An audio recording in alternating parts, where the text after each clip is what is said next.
kinya bore na parts ingi kinya shiment like sentiment na no dimenti egembe region itwenjete sofa mbwao mirongo mwanja na ithato na ntikwaririra tugwita mbere kuri rehabilitate this year tigania area itwenjete mbwaho 67 hello itwenjete mbwaho 30 na rutere ne ruroiment itwenjete mbwaho 20 na kuringe ithima birana byo kinyato tumaira wa county rig itwenjete ithima bitano yo compare na ngugire riti ende ya ngugire riti in just 4 years the previous regime thirikari riti ngavana kiraitu murungi benjete ithima ki 26 na kiri ithima bira bia functional ni ithima ki bitandatu bira biombote theriantu kiri ithima bibi bionde mwanki josola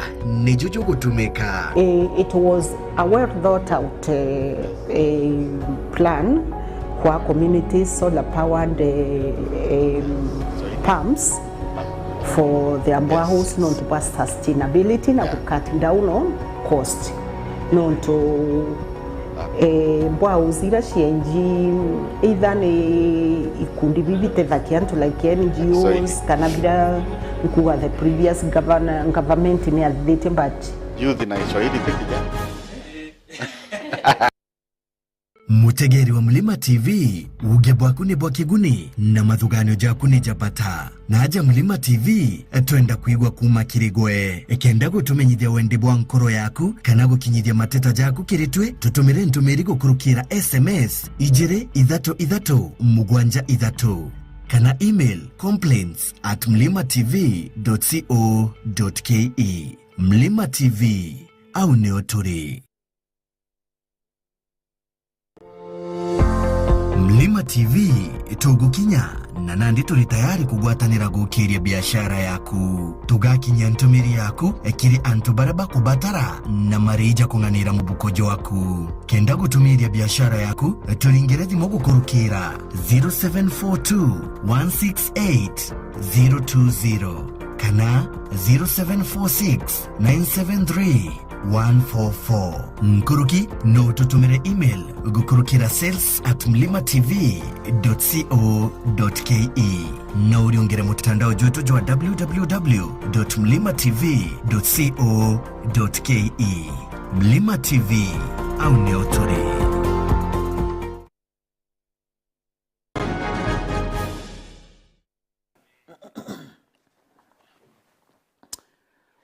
Alright, mutegeri wa Mlima TV ngogwa toga ndikaire ntukwe narua kire rutatorwa Mlima Rukiri tawithire twithiro tuna ageni baratu twatugetaga mantu mwanya kuma ntuko ya kiumira thira itwara na mugeni kuma ntere oizi cha county Meru aratu twatugetaga muno mantu cha gukuria mbeo mbethe na kurikania kagita konde ngakwera muyuthi ni muntu muno kagita na gakatwega siasa umba gutumirwa na njira itebu na toga tekera gukinyara nandi ntere mwanya ito kuona mbeo mbethe bakujokirwa na njira yamwe tagirite bamba kanengirwa mbecha bango kedra bakugron chobini kenda bedra bakyangaratanya mantu mwanya rikana imwaka jokidro no kinene kikera kedro kizo mokene jojo jongrijire mirongo ere na ijire tawedra tukona ronde na geni na nkaba kana mbere tudrwa tugitagera metaratara yetu ya narua Pedro mtu akiugaria tore na kirea alilea na kama kawaida nitaanza na wewe father maybe unaweza introduce kwa Wameru na Wakenya wote waambie ni nani watoka upande gani na kile ambacho unafanya. Ameru na Kenya mugeni, good morning, habari zenyu. Kwa jina naitwa Father Dr. Kinoti Kituri, nafanya kazi kule Meru kama chaplain na nafunza kule Bando. Vile nakuwa chairman wa clergy ama mapandre wote na brother na sisters wa Meru Diocese ambayo inakava Tharaka Nithi na Meru County, na vile nafanya kazi kwa kusaidia governor ujenzi wa vijana na Meru Youth Service ndiye member wa board. So hiyo nditangugira ndita every day na that's who I am. Okay, karibu sana Father Kinoti. Na kwa upande mwingine Girlchild, habari? Siri kabisa. Labda unaweza introduce kwa Meru na useme wewe ni nani na umetoka upande gani na kile ambacho maybe unafanya hapa now. Okay, kwa majina naitwa Fibian Mbugwa. Mary University student, nafanya Bachelor of Commerce, Finance. I'm from Nyandarua County, but nasomea Mary University. Yeah. Karibu sana. Yes, kiongozi. Mambo vipi? Poa sana. Yes, salimia Umeru na Wakenya wote. Sawa. Asante kwanza kwa mliko hili. Kwa majina naitwa Rafael Childai. Natoka Wasinkishu County. Mwanafunzi wa mwaka wa 4. I'm pursuing Bachelor of Science in Computer Science. As part of my service, I also serve as the chairperson, Centers of Avila, led by our chaplain, Dr. Kinoti. Okay. Okay, karibuni sana na leo nataka tuangalie sana mambo ya vijana. Personal youth. Unajua hii mwaka mkiangalia mambo mengi yanafanyika na najua bado a lot of things will be happening when tunasonga in the youth. Na before that father nataka nipatie chance uweze kutuelezea youth no kana youth ni nani generally. Kuna watu wengi saa zingine tunajiconfuse sana tujui youth ni nani.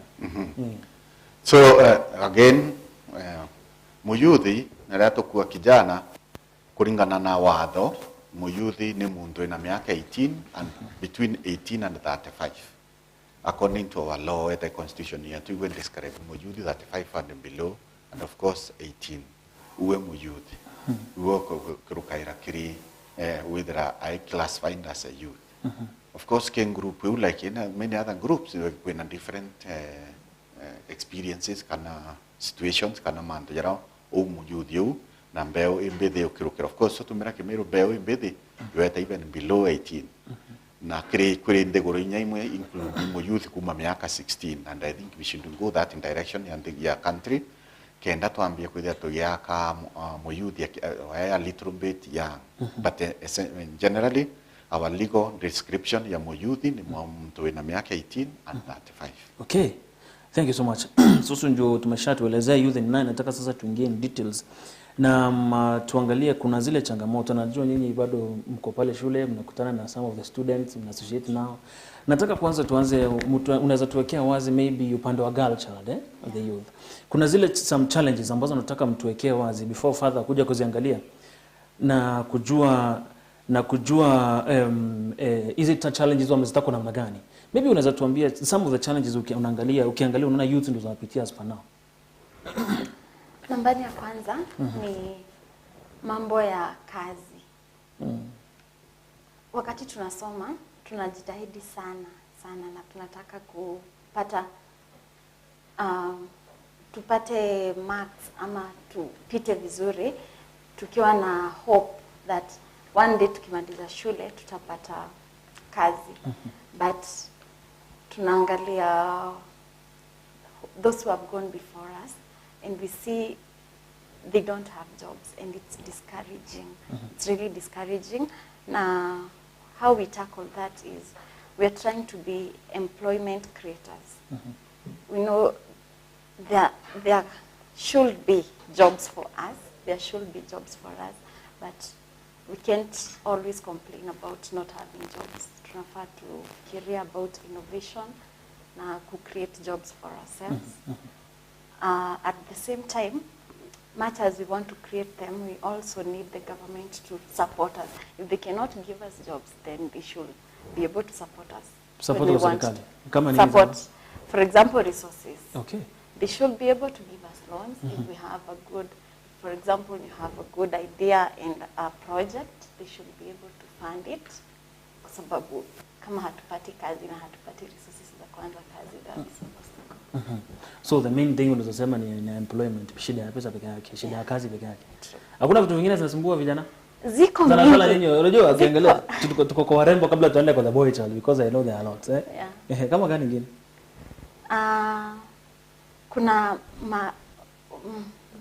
kuamini. Some of the things zenye the society inaamini imepitwa na wakati. Mambo mengine yamepitwa na wakati.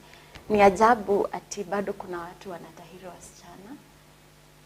In an era where other developing countries youth are changing the world. In Kenya, some of our girls are still suffering from FGM. It's something that inafaa kuwa imepitwa na wakati. Again, there's this belief that the more unasoma, kama wewe kama msichana, the parents think, or the society thinks that you will not have a husband. Okay.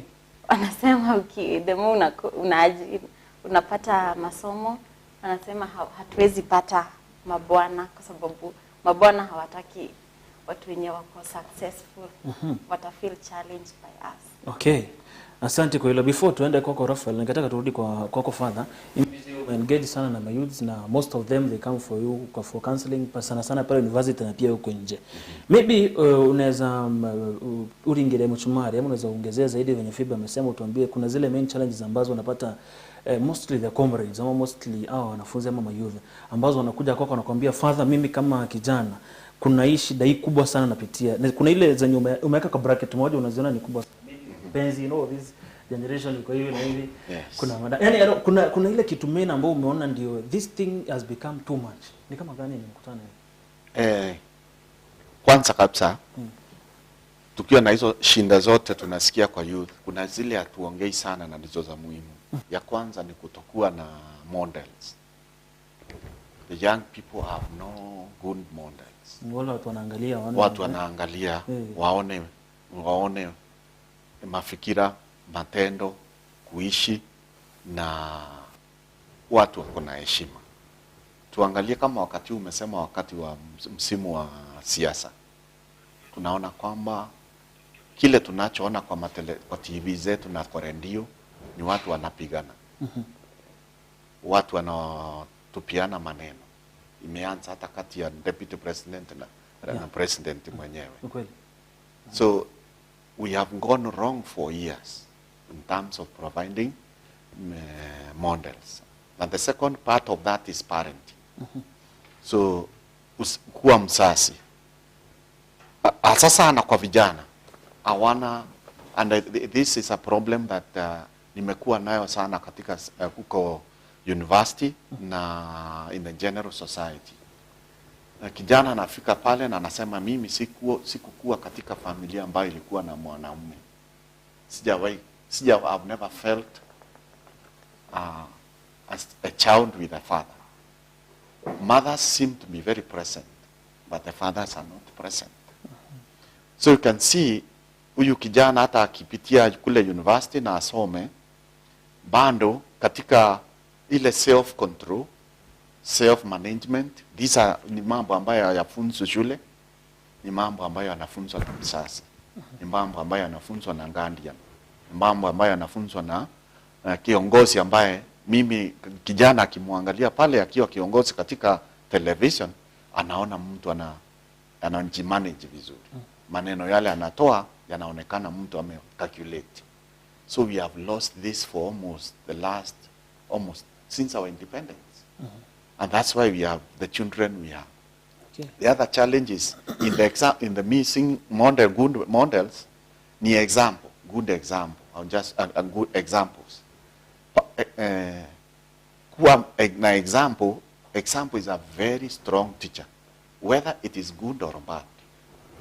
And so when we see our young people, vijana wetu wakichapana kule shule, wanachoma shule, wanakataa shule, wanakula miandarati, utashangaa kwani imetoka wapi?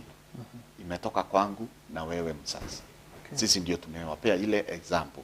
Because example is a good teacher, whether it's bad or good. Yes. And we have been very bad examples as parents and adults. Okay. Both in the family na kwa society. So those are basic psychological needs ambazo youth hawana na tuwapati. Tumekuwa busy building society, building money, making money, and we forgot our children. Okay. Thank you so much kwa kuatline at least some of the few things. Bwana Raphael, nataka tuangalie kitu moja ambao najua tuko ndani sote. Ukiangalia hata hapa tuko tumeshikilia simu, kila mtu akona yake. Hii ni technology. Mitandao ya kijamii. Ukiangalia na most of the time tukijaribu kuongea hapa tunasemaga hii kitu inasaidia na pia inafanya nini? Inaharibu. Nataka uangalie wewe kama uko pale, because najua pia uko ndani ya mitandao ya kijamii, uko Facebook, kuna Twitter, kuna Instagram and all that. Nataka useme kidogo, ukiangalia so far venye technology inaenda ikiongezeka, ndivyo vijana tunaenda tukiharibika ama ndivyo tunaenda tukisaidika according to you? Okay, thank you. According to me, I can say we have both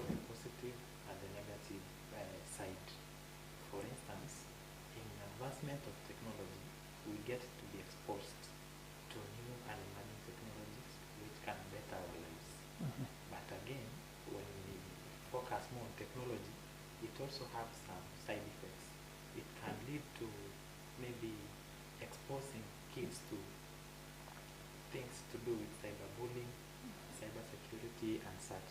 So both technology can come both positive and negative side. But majorly, we have the positive part. Because when you see this technology also, it is part of the youth in innovation. So it has marketed their way of life. They have applied the skills they've acquired, whether in school or any other exposure where they can implement these skills. Yes. Okay, asante sana, because when you look at more of the technology thing, like right now kuna kuwa na research imefanyika inasema that mostly watu ambao wanatumika sasa hivi kueneza propaganda na no further tu umesikia maneno yote. Si vijana ndio wanakufanya bando boys. Yes. Unapata mheshimiwa fulani anakuja na tafutia watu 4 5, even in a school I guess kuna some people who are the bloggers there. Unapata wanalipwa kitu kidogo kwa wiki, wanaingia online, wanaanza kufanya nini? Propaganda, kutusiana, kuweka picha ambazo si nzuri. Yes. So maybe you can say we as the young guys we can check on that. Before tuingie kwa the leadership, mahali ambapo najua Father umeshikilia sana mostly pale kwa MYS, mnadeal na most of the young guys na pia uongozi. I want us to go back to kwako Phoebe, utuambie kuna hii maneno imekuwa ikisumbua sana. Na nataka tuelezee because I know you have friends. You have people. Hii kitu inaitwa relationship for us as youths. Hii mambo tunasema tunajiingiza. Na I don't know if in campus is true that we have people who are couples still in campus. Unapata mzazi anadhani amekurentia nyumba pale nje, but people are living together. I think it is there, you know. Yes. So generally, what can you say about this thing called relationship, mostly for the youths? Ile bracket tuliweka saa zingine sana sana hapa kwa hii comrades ama wanafunzi ambao kwa university hivi. Mambo mahusiano. Acha nianze na kusema maoni ambayo nitatoa ni yangu.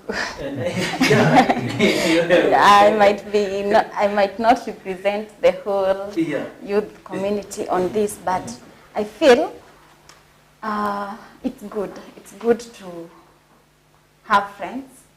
It's good to explore, but we forget our purpose in the process. Unajua, I always think sometimes we don't see, as youths, we never see the opportunity we have just being young. You know, the Bible says, kila kitu na wakati wake. So, much as we want to be in relationships, na ziko, umeuliza kama ziko zinaendelea sana. Usiku ukikuja Nchiru market, tutaona pia watu wanaenda kununua sukuma. So they are there, but personally, on a personal level, I don't support that because I feel we are still young. We should be doing much more. Kuna watu wengine affect sana. Usually people have been affected by this wanajiingiza. Na ina affect namna gani? Imekuwa all over social media. We've seen people killing each other. We've seen people killing each other because of relationship. We've seen people committing suicide, some of them, and killing themselves because of relationship. And the bigger part of it is forgetting yourself and forgetting why you came to school. Yeah, like it might not get to the extreme of the society knowing I'm getting to social media, but at a personal level, you lose yourself in the process. Na unakosa ku concentrate on your purpose, and you concentrate more on pleasing the other person. Asante sana.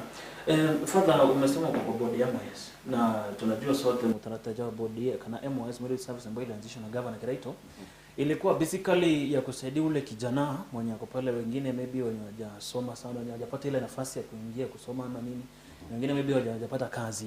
Na it's a program ambayo unajua imekuwa ikiendelea, wana graduate wanatoka wanaenda, meaning you have met with a group of youths wenye wako kwa bracket fulani. Ningetaka maybe kujua Father kulingana ile experience uko nayo. Nini ambayo inafanya vijana wengi washindwe kuingia kwa uongozi? Mostly sasa ukipata sometimes in leadership, youths na leadership sahi siasa, sijui kama ni uoga, vijana wengi sahi wanaogopa ama ni community ndio kuwapatia chance ya kuongoza. What is lacking? Ni vijana sisi tunaogopa kujaribu kujiingiza in leadership, or it's the community itself ambayo inasema hapana, bado si wakati wa vijana, ni wakati wa wazee. Which is Asante sana kwa hiyo swali. And before I get there, niongee juu ya kidogo tu juu ya technology. Yes. Technology is a tool. Ni jembe. Kama jembe na panga. Kile ambazo tumepoteza kwa kutumia technology, it's a very important tool and a very important way of living today. And you asked a very good question to the right person. Yeah. He is doing computer science, so okay. he understands those things very well. Yes. In maandili, values. So in a society where we lost the values, we don't teach values. Even if you give someone heaven, they will still have no values in it. So technology has its raw, kwa inakasi inatekeleza, lakini hatujajifunza kuwa na watu wa value. What do I use it in a valuable way? In a way inajenga wale wengine. Yale nimelipwa na mwanasiasa huyu niseme, je, hizo ni values zangu? Niyaseme kweli ama nisiyaseme? Hiyo ni personal decision ya youth. Unaona? Okay. Na yule youth atapatiwa afanye, itakuonyesha yeye mwenyewe ana value. Thank you. That's the basis. Okay. Hapa kwa relationship, yes. And this is where we go wrong. There are things you cannot regulate. Growing up, you can't regulate. And growing up, part of growing up is a relationship. It's true. There is a way of doing it that is, better, good way. It's good for people to relate, to have friends, and to relate. But the relationship is a continuum, ni kitu ambayo inaendelea. So, what should I do in my relationship, when, why, and with who is important. Hiyo ndio hatufunzi vijana wetu. What should I do? Vile tunafanya, tunakimbia hiyo responsibility, we run away and tell them, don't have relationship when you are 16. Don't have relationship when you're in school. Waambii kwa nini? Waambii kwa nini, why they can't. Yes. And then we don't tell them, if they can't have it now, when shall they have it? We don't see it. So the problem is the societies. We fail to say relationships are normal, and they are in many forms. But then, this is what you do at this age, this is what you do at this stage. Thank you. So let me come to the question of MIS. Nimeenda masomo ng'ambo na pahali tofauti. Na kile mimi ni kama I'm a community psychologist. So I am trained to ask the question, hii programu unajenga inaleta faida gani na hasara gani kwa watu? And that's why Kiraito asked me nifanye kazi na yeye kwa MIS. So that as a community psychologist, nifanye test ya programu ile atakuwa anafanya. Nimwambie hapa ukifanya hivi, utaharibu hawa, vijana utaharibika hapa. Ifanye hivi, siku this amount of time. So nimekutana na vijana ambao wako depressed. So I want to begin by saying thank you very much to the governor of Meru. Na watu wa Meru, unajua unapiga kura, piga kura kwa sababu ya mtu ambaye anafikiria watu kama hii serikali. Nimeona serikali ambayo inafikiria vijana na vijana wanasaidika. Of course iwezi saidia wote wakati moja. Imesaidia na almost 3,000. Na imefanya kazi mzuri. Kwa nini vijana waendi kwa uongozi? Tena sio shinda sana ya vijana. Ni shinda ya vile sisi tunafikiria kama inchi. Sisi tutafikiria uongozi na utongeria muntu ina kereru na muntu ina mbwe na muntu tutuire kuigwa. Kinyake throtikia kuofa. Ugo tutawanayo mutongeria. So muntu mwete yake ya kurungama akiwa na kwenda kura tumuona ajanjoka. So it's a problem of the society. The way we think about leaders. No, when Moi was the president. Yeah. Moi gave us the worst forms of way of thinking. One, corrupt way of thinking. You introduced corruption in its essence. He taught us also that you can't be a leader unless you can kushika mikono. Godfather maybe. Godfather.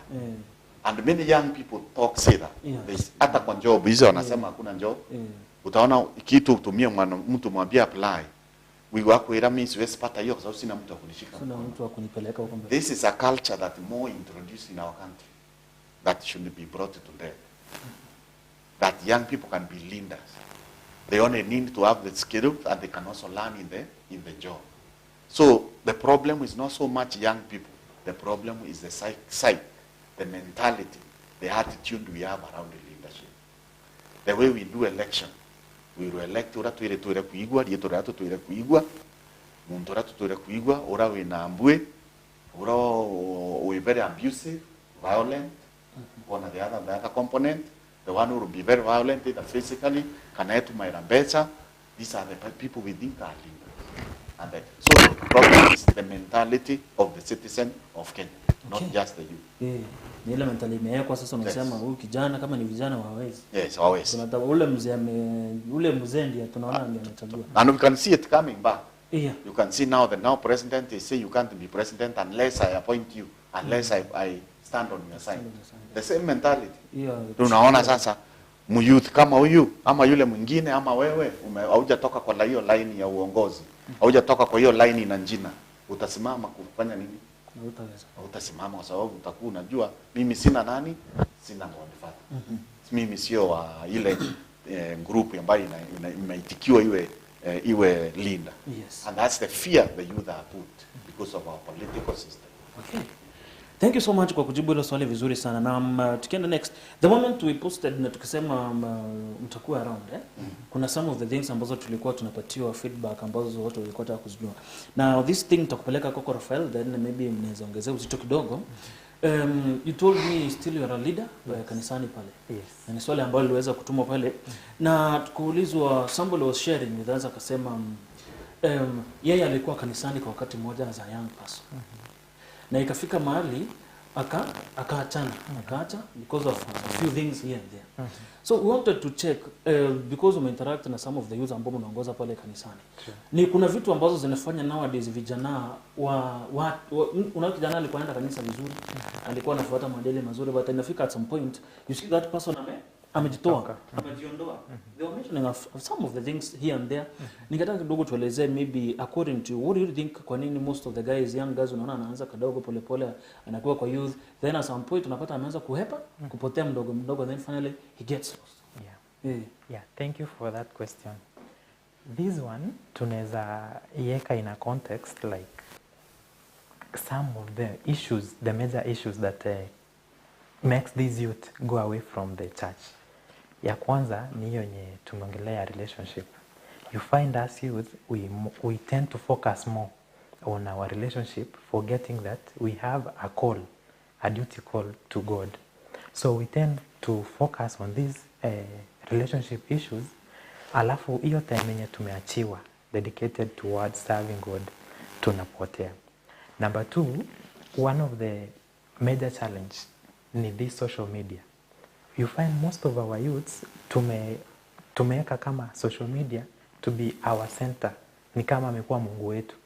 Tunapata TikTok, tunapata Facebook, WhatsApp, hadi you find that wakati tuko kanisani we still use our phones. People are online. And the preacher is doing the service. Yes. So you find that is some of the few challenges zenye zinatupush away. Another major challenge, mimi kama youth, I depend on my parent to provide. But at times, our parents don't have enough to provide for us. So what am I going to do to survive in this hard economic time? So unapata youth atasema, okay, let me do this. Acha niende nitumie technology. For instance, majority of the students in campus, utapata wame create YouTube channels to market themselves. Ukichunguza uangalie the reason as to why they are doing this, it is because of financial. To make money. To make money. Yeah. Another thing, we have these online jobs. So most of these online jobs kama online writing, they spend much of their time doing that. So you find that mtu anasema nimelala jana late, service ni saa 2. So anasema instead of me going to church, let me recover that lost time to maybe get a sleep and then wake up and continue with the same. Yes. Asante sana. I don't know kama Phoebe kuna kitu kuongezea kwa hiyo nini. So there's something very powerful I had this Sunday from our father. He said the reason why most of people run away from church is the ideology we've put in ourselves that a church is a place of holy people. And nobody is completely holy. So a church is not, he said, a church is not, it's a hospital for sinners and not a museum for holy people. Okay. So it's not like those who go to church are perfect. You're not supposed to feel just because you've done a mistake, you're supposed to run away from church. The more you sin, the more you should try to be closer to God so that he can prevent you from sinning, you see. And another thing is this new world order that the whole world is trying to introduce, the illusion of free will. We feel we are trying to make it look like the word of God is not supposed to be there. Everyone has a free will where they're supposed to do whatever they want. You see, so like everyone, when you try to preach or try to tell people the word of God, immediately they feel attacked, or they feel like you're trying to judge them because there is this illusion of free will. Let everyone do whatever they want. Okay. Asante sana. Father, kidogo ndio tukimalizia on that topic kama kanisa sasa, maybe the clergy ama the church yote, ni mikakati gani maybe sasa mnaweza kuwa mmeweka kuhakikisha these young guys ambao tunajua ndio viongozi wa kesho na tunajua vijana sasa ndio pia Wakristo wa kesho, because the people will be there. Na hata ukiangalia mostly even in many churches youth ndio wanadependiwa maybe kwa lead service sometimes, ku dance pale na kama hizo. Sasa sijui kama as the leader ama head of the clergy na pia uko naongoza Wakristo wengi, sijui kama kanisa imetarajia kubogete ama some of the things mmeka kuhakikisha vijana hawapotei, hawatoki nje, hawapotei wa disappear. Thank you very much for that question. Bere buru ya kanisa, especially the church in Africa, is doing a great job, much better than the church in Europe, the church in US. The church in Africa now? Yes, it's doing much better. The church in Europe, US, where I was for 10 years, the youth is really left behind.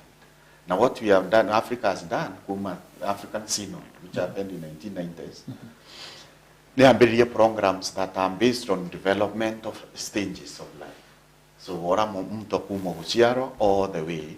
Program radio, they focus on the development. When a program with our PMC, I'm sure you have seen PMC, children dancing everywhere. Yeah. Where is yellow, the Catholic flag. From there, they have teenagers also having a program, which is a transition, a youth program. Now, not only the programs, these groups, they are seen a chaplains. They are seen their own chaplains. So, like Mary, you have a chaplain at Father Mativo, who are in charge of the youth out of school. There is Father John Paul, who is in charge of the youth in school, the YCS. Nakwena Father Dennis, who is in charge of the PMS. So no corner, the church is thinking in the context ya mtoyo akinyita stage iriko. Na gwirite utongeru ate na program siawe gwirite kwa Thailand how kulingana nae na age. This is very, very important. Okay. No, if you lose them at that age, they will not be there in the adult age. That's one of the ways. Yeah. Mbele waendelea Father, kidogo utaniruhusu tuende break dakika moja, then tukaendelea hapo venye kanisa ile mikakati mnaweka. Yes, kwa hivyo mutegere Mlima TV wagatetekere twithiro tukimagara kanda kenkai twithiro tugikena ara mandukene indi twachokera tugeta namba na rorero turikana ntukwe narua turugane mataro kimbeu mbithi kana mataro kire ayuthi antubara bethara batageri muno na antubara nebo atongeria barojo nebo Kristo barojo nebo into beyond the barojo, because ukiona mali hakuna youths pia kesho pale hakutakuwa hiyo maneno na disappear kabisa. Kwa hivyo ugatakora tatu gachokera nyuma ya ndeka inkai.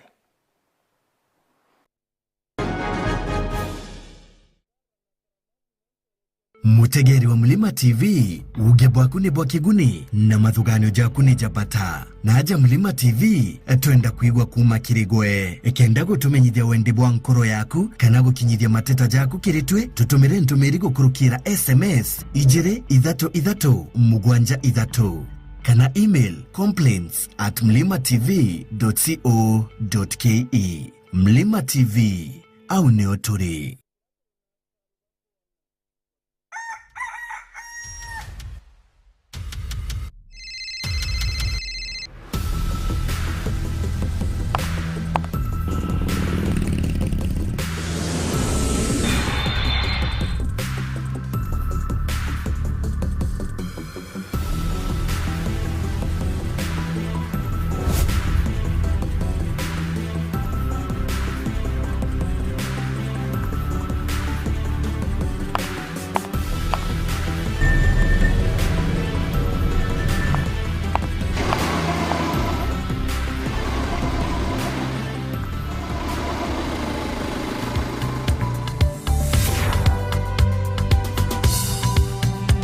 Momero augere yeterete itegojaga ikiero itenganagia na kanyere kaina gwe mwene. Mlima TV turi haja na njira enjeru na ya mwanya twiritanirete kukuretera uma wanteto kugutaurira mantu jaraja kwegie na kuguchwira ntaira ya jaraja kuringithia muturire jwaku no ure ndaika matha na ntuko igweta no mantu ja meru jokarika waigwa nkengererera menya kwina gitumi. Mlima TV tukinya nteto kuma kirande kiba nteto bairitanire teta mutho muthenya tuka nteto tareria kuma mirigo ne onde o araka de tuka mumiru kararuma nitwije nchuguma injega yonagirwa gikuriro na maroja karura jaruraga muta aja Mlima TV turi kunenkere na gitio gikinene nteto siama chagwitikika na itekwendera rutere no ruriko nonto gagitunea ne kunenkaniria. Mlima TV au ni otore.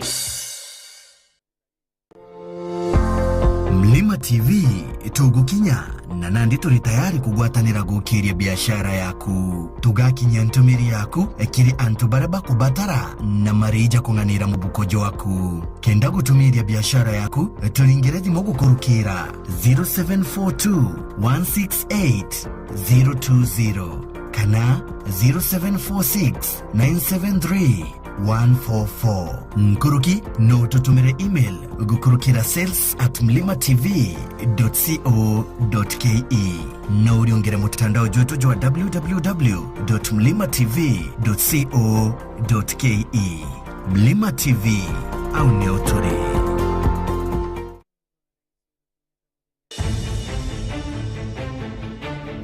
Momero ogere gutembije teri aracoka rauga rugendo rwa kuraja rwambagie na kinya rimwe. Mlima TV tukureterete monekano jo moro jo anteto TV ne yaku no ntorori yakwe na mwanki no thana swa ariombe etho metu mari kunde kuma thochi mwankanto nyeri gutigira gutire kyo kira gukurukira gugutareria anteto cia uma na njira enkinyaneru ne yomoroto yetu amero tusukumairio thongi bwetu no nchire bwetu kuma tene kuma myundene ya miraya nyambene tukagaro tongene bwa majani jaimenti mwankandengo nina ukibwadharaka tugacoka tukairinganira kirewendia na uguri thokone cietu nitwikite wira nebo witia na kwina maibari wita mitho na kuna miera tigia nitukuthuranite no kunenkeria ndeto imaririte na ruthiomi rwaku na kwithira wira nene rando na yonda wa rando ne kurea. Mlima TV tureana njira enjero na ya mwanya ukuretera ira ciokonie nyonto jaraja kwegie nejo jatwegie Mlima TV au ni oturi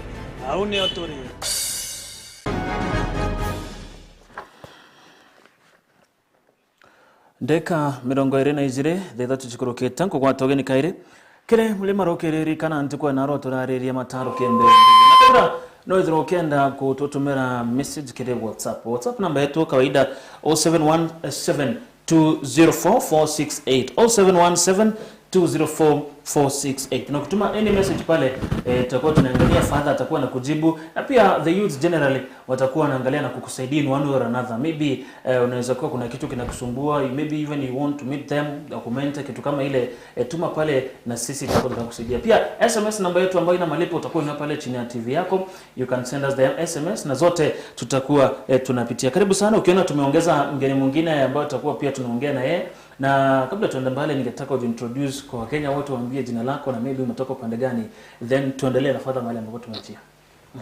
Okay, my name is Caroline Gishugu. I'm a fourth year student in Meru University of Science and Technology, taking education science in mathematics and physics. Okay. Yeah. Karibu sana Caroline. Asante. Nimejua kuna mengi ya kuelezea vijana, sana sana the girl child ambao si wengi ufanye hiyo hesabu. Yeah. Najua the girl child wengi wamekuwa wakiambua sciences na nini wengi na wanaogopa.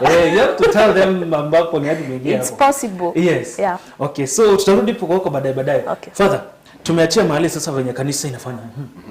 So point ya mbele tugere ni kanisa Catholic, lakini it's also good to borrow from each other. You can develop programs according to developmental age. Developmental age means kuna mwana ora in between 1 and 5 years program you may fit, so 6 to 10, 11, like that age na youth.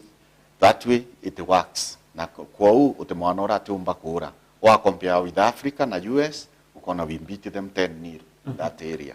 And abeto, kinyakeli to kuwa wateta kaniseni.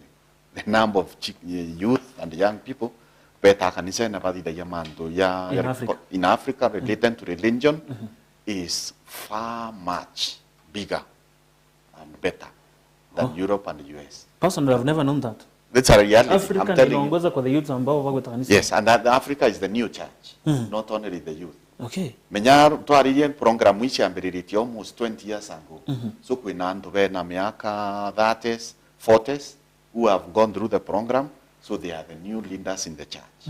So the church is here in Africa, not but that program wake ya develop religious programs by developmental age. Wore kwa education is it. The other one ni kwithira wina adult present. Adults present to the people. Now mention the leaders about these groups.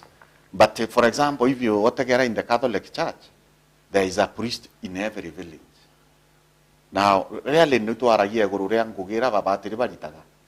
we have one of the biggest, one of the best models we have in the society. The priest is not perfect, he's not a saint. We make mistakes and serious mistakes. But that does not mean be perfect first, then go and preach. And we go and preach the way you are. Make the preaching change you over time. So the priests do a great work, and our sisters and brothers. Now pastors, models, having models. To two mbere buru, they never youth better than only with a model, but then a father figure, but then a mother figure, and the church supplies. Na with a priest in the village. Omba kwethera imisake ya in your school, omba kwethera tuweja akaria na ana one day in a week, but these are very strong models. The society does not pay attention to that. No tira ba tira uga na sister ariwe, but they are always there. The church provides the models. Ana baba ingi you get people who have grown become great. Na badome de tweni a priest in their village, badome de kanisa, they have time ko karande na father, bakaria ndina, bakarande kuromba, bakarande ko aria. So this is another program that no one talks about. Ni kanisa ku provide models, na ku provide an adult in the lives of the young people and the lives of children. Am I saying the models are perfect? There are no perfect models on earth. Okay, they're no kwenda kwa look. If you are looking for a perfect only person, start with yourself. Tell me how it goes. The people who try to do good all the time, despite the weakness, despite failing now and then, they are trying to be there, doing good here and there. Now, it's very important to focus in the one of the problems, the little things people do, pay attention to that. Not like you and me, people have issues, but that's not why they are present. It's to offer us one thing or the other. So let's pay attention to the good things people do. So that's another area. Kanisa Kaire is known to provide education. It's the second greatest stakeholder Kidomo. Both high school and primary school. But there is another Idomo Vieta Anamere. There are program. There are school. There is seminars. There are talks. There are workshops. There are tours organized by the church for the young people. That's one area. The other area is also talent.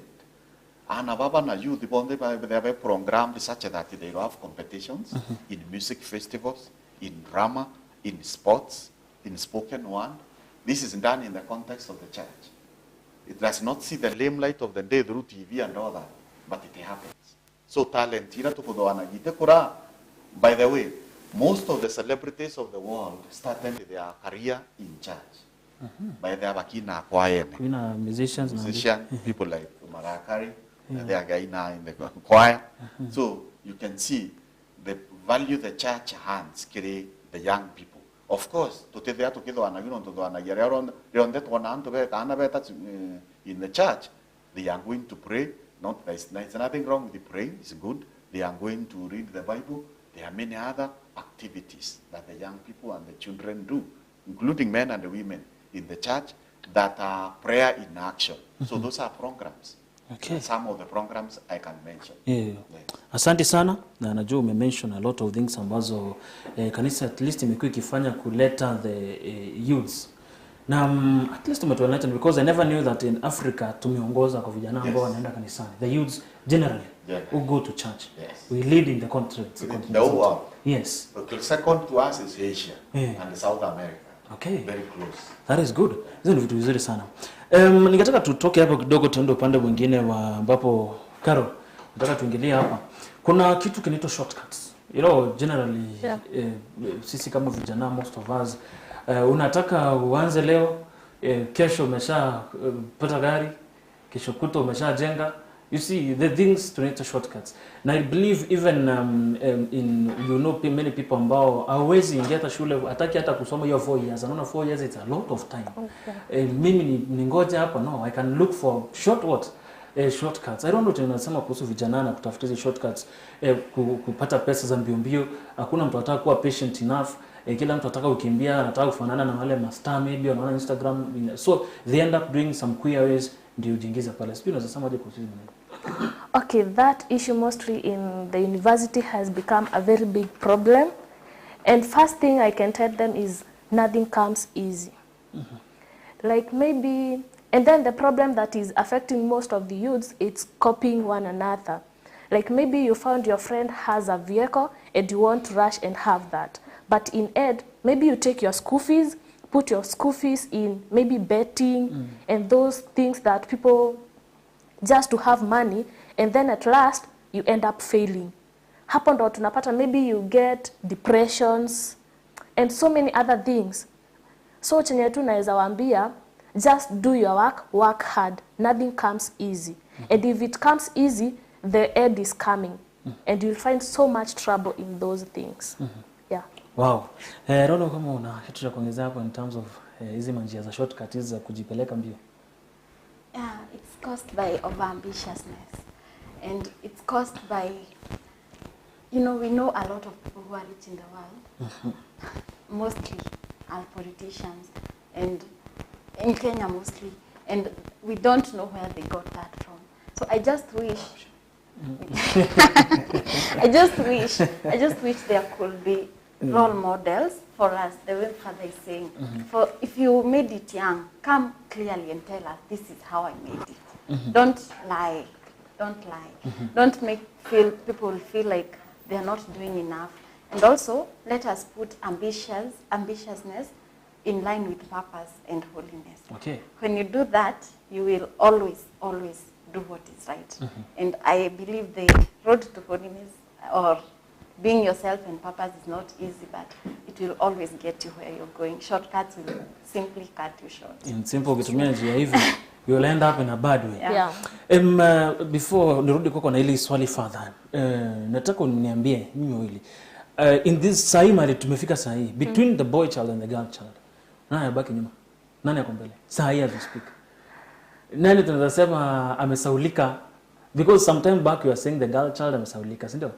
But nowadays it's like the boy child. So I don't know, I want to, on your part, Karo, ukiangalia sahi unaona ni nani amebaki nyuma between the boy and the girl child? Okay, for me, when I base maybe on the side of the youths, it's your choice. Ukitaka kubaki nyuma, utabaki nyuma. Ukitaka kwenda mbele, utaenda mbele.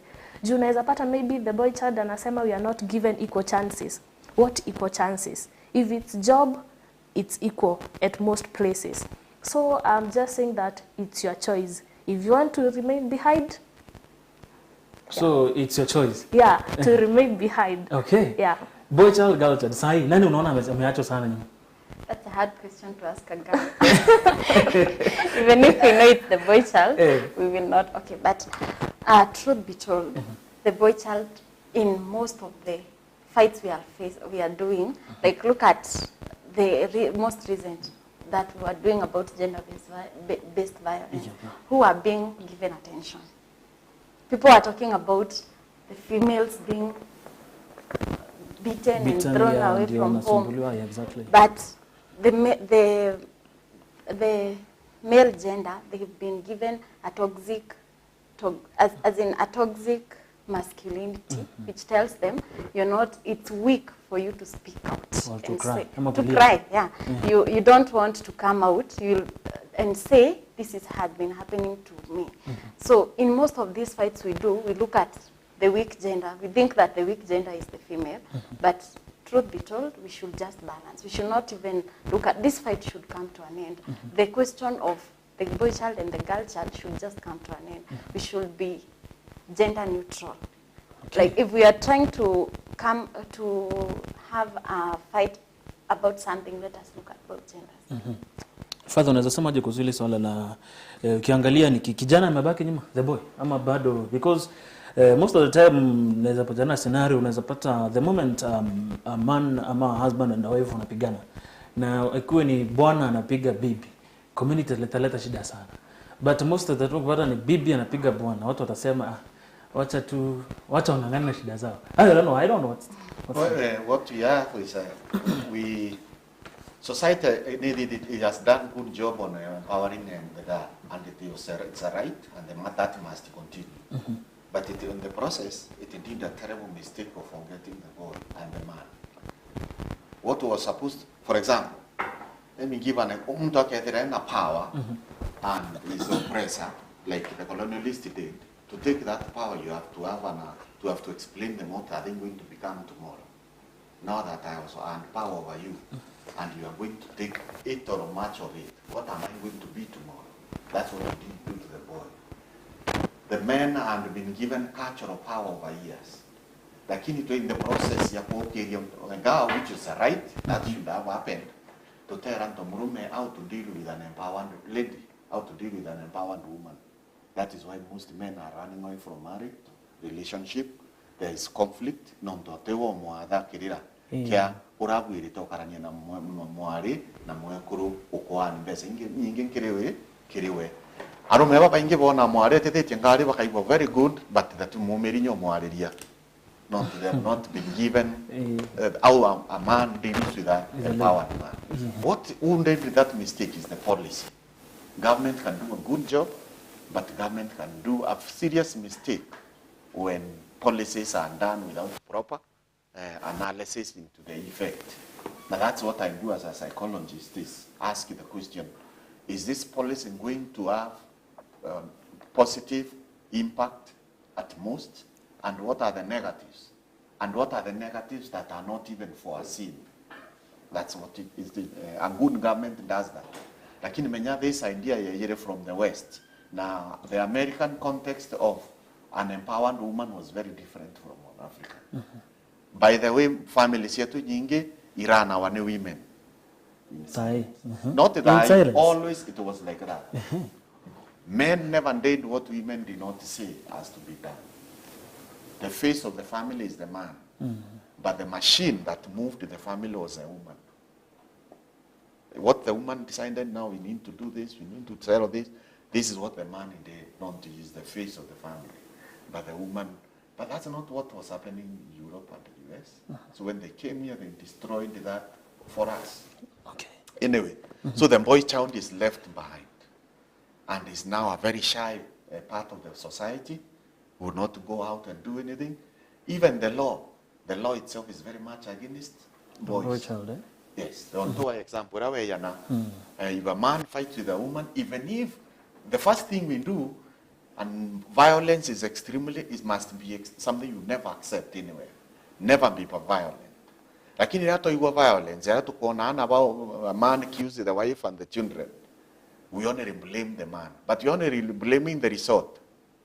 We forget, we don't ask the question, what happened? Why? What was the reason? Yes, what was the brew behind this? Sometimes some of our ladies are extremely poisonous in what they say. So violence is not just physical.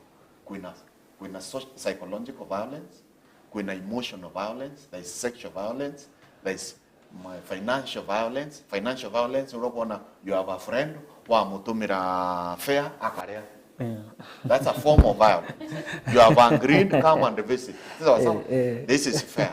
If you don't use it the way we agreed, it's a form of violence. So financially, then there is this, the man has to give money for the dress, for the hair, for the nails, for everything. That is financial violence.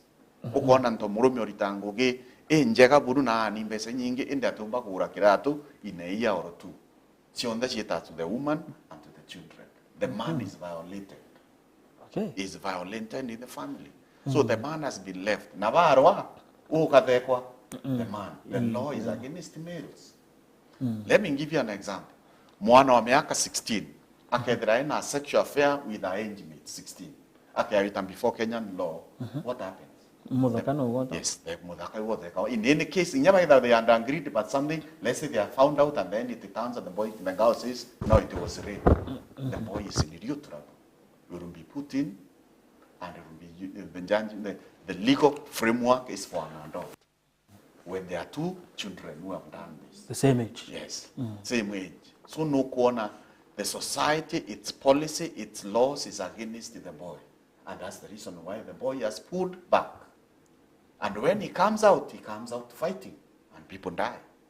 Okay. And then we start to blame this young man, this old man here. We fail to blame, to rethink our policy, to rethink our laws. And that's there's equal, na ya each of the gender, the power, and also the opportunity to try and make a mistake and be treated like so, when they are right and when they are wrong. Okay.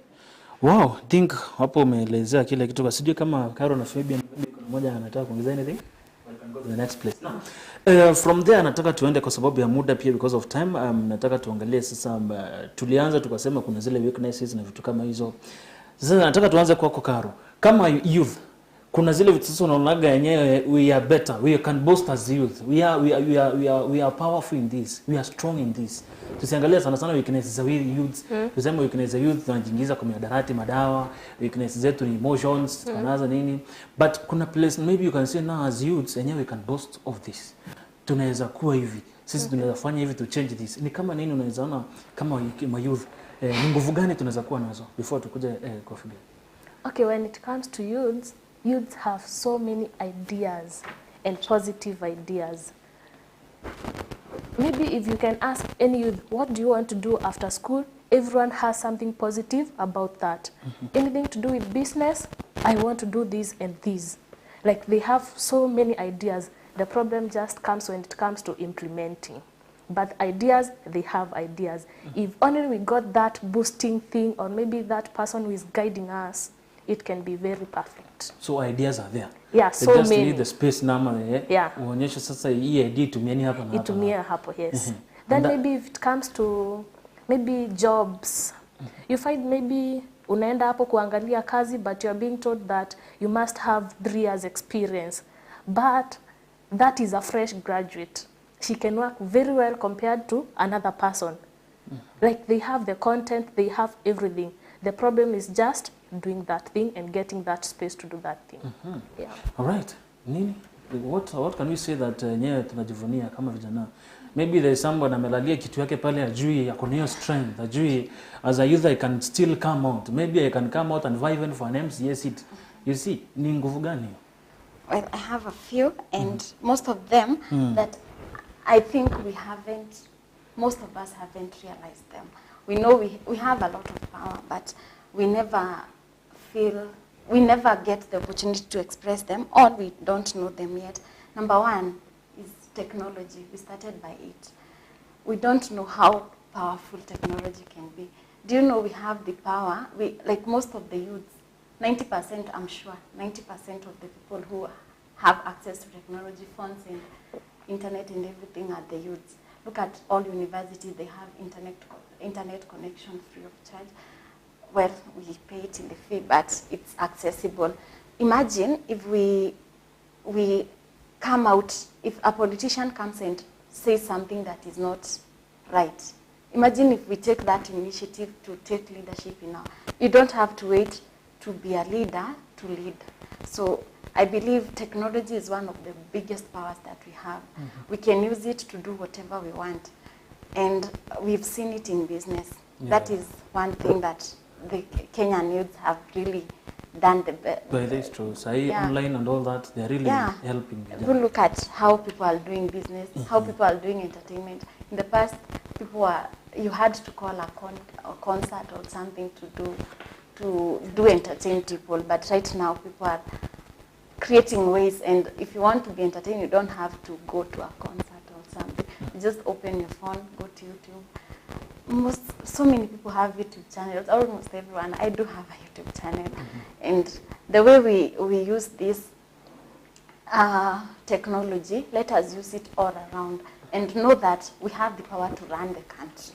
We have the power to run the country, even if we don't have power.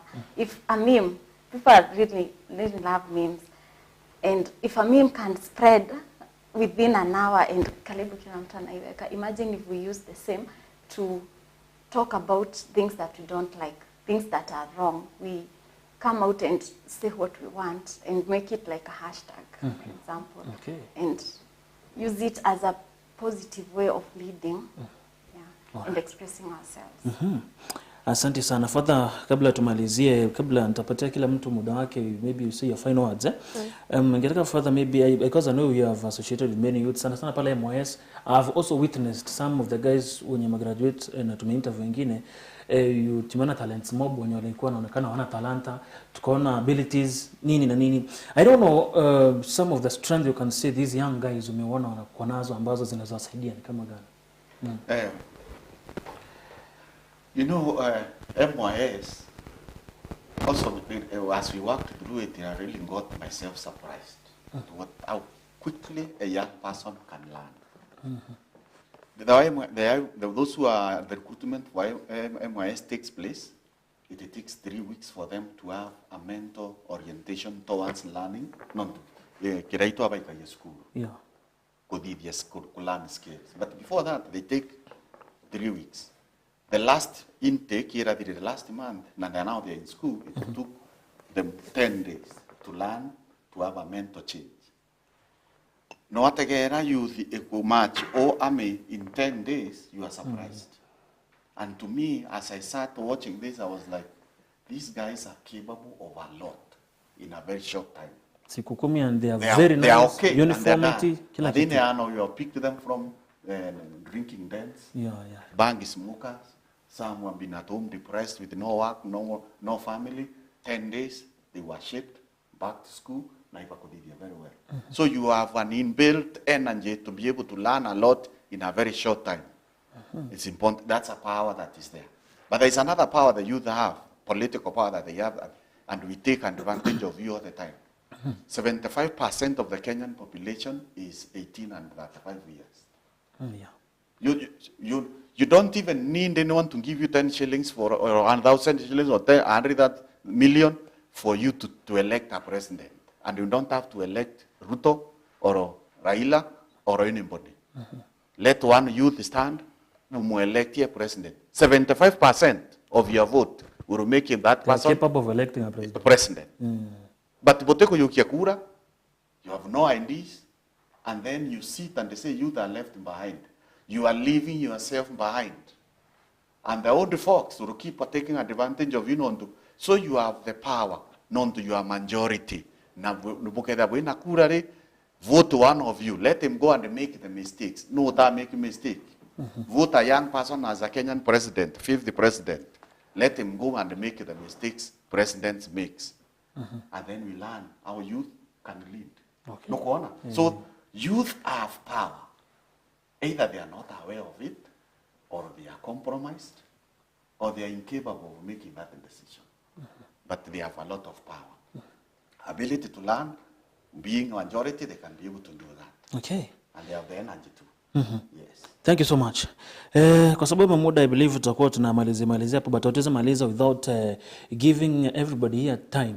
Uongeleshe sasa watu pale nje, the guys pale nje, your final word, kitu ambacho unasikia kwa koro yako, what you can let them for a few minutes. Na nitaanza kwako Karo pale. Ongeleshe sasa vijana, because najua ni wengi wanakutazama, ni wengi walikuwa na ngoja, na even the parents are watching, because ni community in general. Ni kitu gani unazoambia tukifunga? Okay, what I would wish to tell my fellow youth is, first, believe in yourself. Tuache kukimbilia things that unaona maybe with someone else. Believe in yourself. You have the power, you have the ability. Maybe kama ni boy child, you still have the ability to do everything that you want. Kama ni anything to do with those jobs, online jobs, do your best. Yeah. na tuache that urge of materialism. Then to our parents, what I would wish to tell you is have time for your youths. Maybe youths are experiencing a lot of problems, but they lack that time to talk with their parents. If only you give your child time, maybe he or she could express what he or she has, na ungemsaidia. Okay. Yeah. Asante, na maybe ukimalizia for the girl child, tulisema unajua nimesikia umefanya course mzito sana. I told you once again, and then it's true. In your class maybe you have more the male side ndio wengi kuliko the girl child. Yeah. Yeah. You meet many ladies wanaogopa sayansi sana. Maybe you can talk to a girl child pale nje umwambie this thing is not as hard as they think when you talk about mathematics also. Yes, in mathematics and physics, I said it's your choice. Yeah, actually it was the simplest. You can do everything. There's nothing that kusema ati hii ni ngumu, hii si ngumu. You can do everything.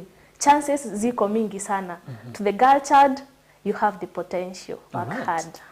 Kitu vizuri sana. Yes, Fibian. Yeah, my final remarks are youth, to my fellow youths. As we've said, we have a lot of power, and we cannot even begin to say all of them. We cannot reach half of them. And you know why? Because everyone has their own power. We have as much power as the number of youths in this country. That purpose you have in you, if you just follow it and try, do your best. Don't wait for the government to come and do it for you. Do it to the farthest you can, until hapo kwenye unahitaji support. You know, sometimes we sit back and wait for the government to do something, and we've not tried to do much of what we can do without the government. So if you want to begin a business or you want something, start it with the power you have. You already know the requirements of it. Highlight the ones that you can do without the government. Highlight the ones that you can do without that you don't have. And then after you've done what you can do on your own, now you can go out and seek for help. And we'll have evidence that look at what I've been doing.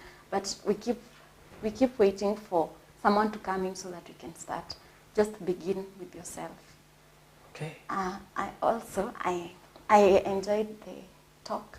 I love this kind of talks, and I would want to advertise myself. I have a YouTube channel called Youth Therapy. Youth Therapy. YouTube, eh? Yeah. So let us all go there and subscribe. We will have much more talks about youth. Yeah. So hapo unaongea mambo ya vijana sana.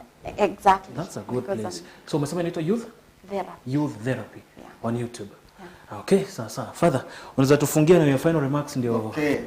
Thank you very much to invite. Thank you very much for share. Yes. My final one to the young people is do. The best thing is to do. Don't worry if it will be right or wrong. Just doing is good enough. Where it will go wrong, you will come out with the lessons.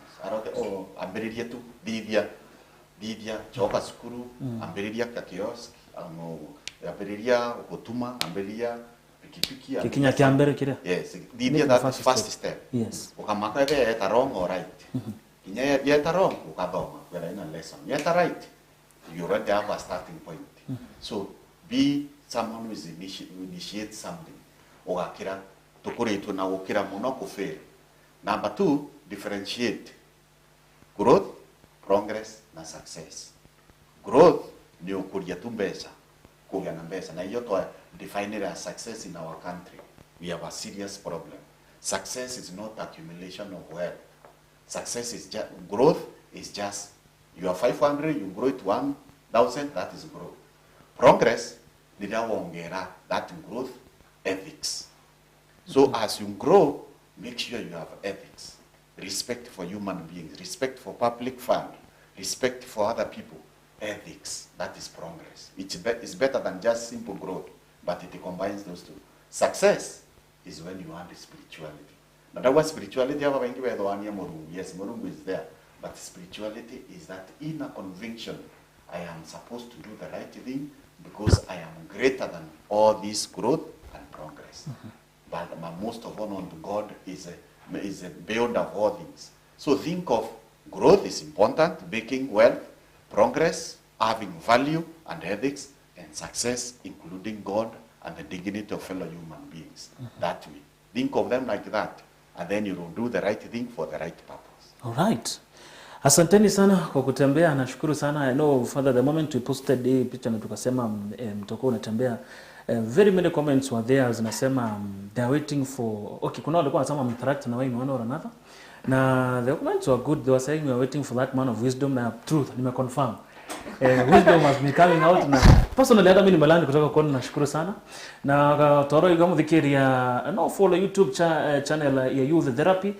Ukiingia pale subscribe, like, na you can comment or talk anything no kedra bokere mtazame engage the youths, mostly in this generation that we are, generation ambayo kidogo inakuwa hatari sana kwa sababu ya muda. Au nionga kinyamo vya jua Mlima Rukiri ntukua naru, na naambia asante sana. Nitaita siku nyingine na nyingine tuweze kuongea more and more about this generation. We have also tukaribia wakati wa siasa. Kama kawaida, oni mbita Dennis Mutuma tutimane kaire ntuko ya Jumatano kele Mlima Rukiri haraka tuka dhatu isamani na mgeni onge wa ntuko izra wena ntuko njara.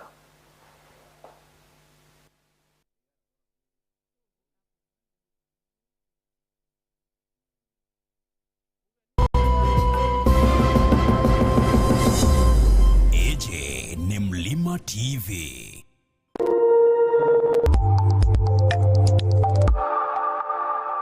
Mutegeri wa Mlima TV